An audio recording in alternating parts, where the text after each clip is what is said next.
we're going to read the physiognomy of masked horror movie villains. Much like in ancient Greek plays, the mask is used to project certain emotions. This is especially useful for characters who otherwise don't have a lot of exposition into their personalities. Most of the persona in these often silent antagonists are projected in the etchings of their mask. Indeed, many of these villains are named simply for their mask. Just like any face, the mask is a projection of certain emotions that can be characterized in the logic system of the I Ching. Starting with Leatherface, the eyebrows and the eyes are both sad, and the mouth is expressing open emotions. Leatherface is stuck in his gloomy thoughts and outlook in the world. He believes everyone is out to get his family, so his main motivation is fear, and this is captured in his eyebrows and eyes. The feelings are open in the present moment as he is exclaiming that gloominess. This is the 39th hexagram and is characterized mythologically by Chiron. Highly skilled and crafty, but also wounded. The limping in Leatherface is his own fears. Sam is the spirit or essence of Halloween, and he has no eyebrows, so the eyebrows are quiet, the eyes are open, and the mouth is joyful. He attacks people that aren't keeping up or following the rules and traditions of Halloween. The 59th hexagram is all about getting rid of confusion, dispelling fear through acceptance and proper understanding. Sam incarnates this archetype by destructively enforcing Halloween. Next is Michael Myers, who has sad eyebrows, sad eyes, and a quiet mouth. His views of the world are unrealistic, and so his feelings are silent. He's obsessive and cares only for attending to his work, which of course deals with death. Although mute and seemingly emotionless, we can clearly see his personality come in the form of how he appreciates his morbid work. Like Nephthys, he sees himself as someone who guides people to the afterlife.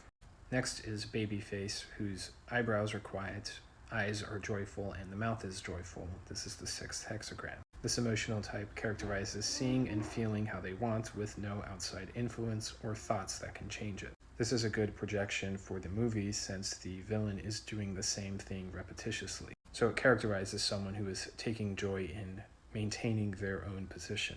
It's a bold and often arrogant emotional type, but one that is good for conflicts.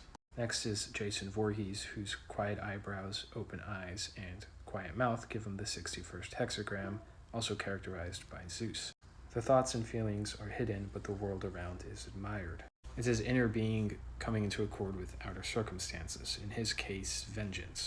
The eyes are the only thing that's expressive, so it's very much a watchful personality. A lot like Zeus on Mount Olympus. All he looks at is what's going on in the present, and how it pairs with his silent feelings and quiet thoughts. Hannibal Lecter also expresses the 61st hexagram, as he seeks a balance between his internal self and the outer circumstances. For Pennywise, we have joyful eyebrows, joyful eyes, and joyful mouth, the 64th hexagram. His face expresses a uniform pleasure, which in the context of his character means that he is enjoying every moment of terrifying the kids that he attacks. The 64th hexagram is very characteristic of childlike themes, which fits as Pennywise is somewhat immature and childlike, but also because in the movie he targets kids. So in order to capture that essence, his face expresses the 64th hexagram. Next, we have the man, who is expressing quiet eyebrows, sad eyes, and joyful mouth. This is the 57th hexagram, as well as Loki. The thoughts are calm and tranquil.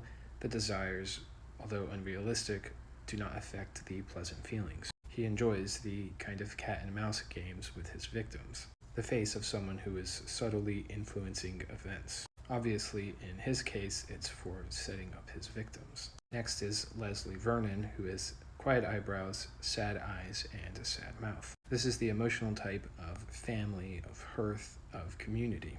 Leslie Vernon is literally trying to join the family of other villains. He wants to be like the other horror antagonists. Unlike many of the other horror villains, his motivation is simply to be counted among them. His ideas are closed off because he does not want to think of a way to overcome the grief of what he's doing.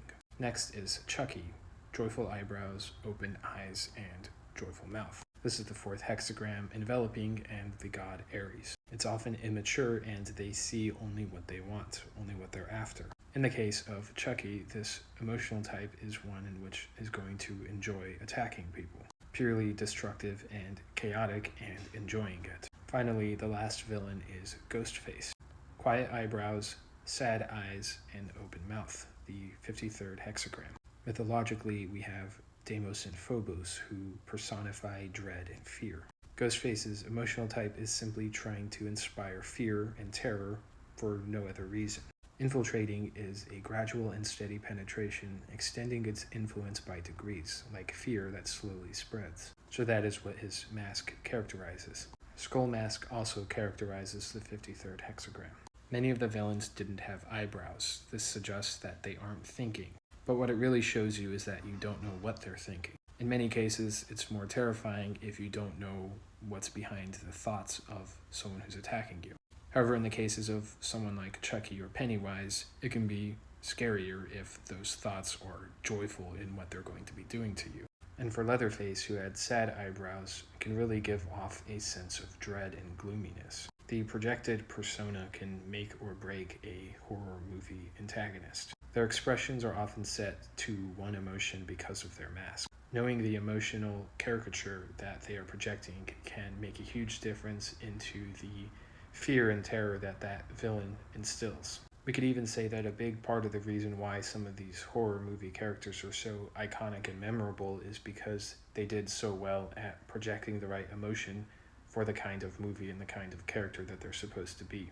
There's a lot being projected subconsciously, and even though you don't think of those characters as having emotions, they're just mindless machines, they are in fact projecting certain archetypes that are important to the whole narrative and story and the overall feel of that character. Hope you enjoyed this, and thanks for watching.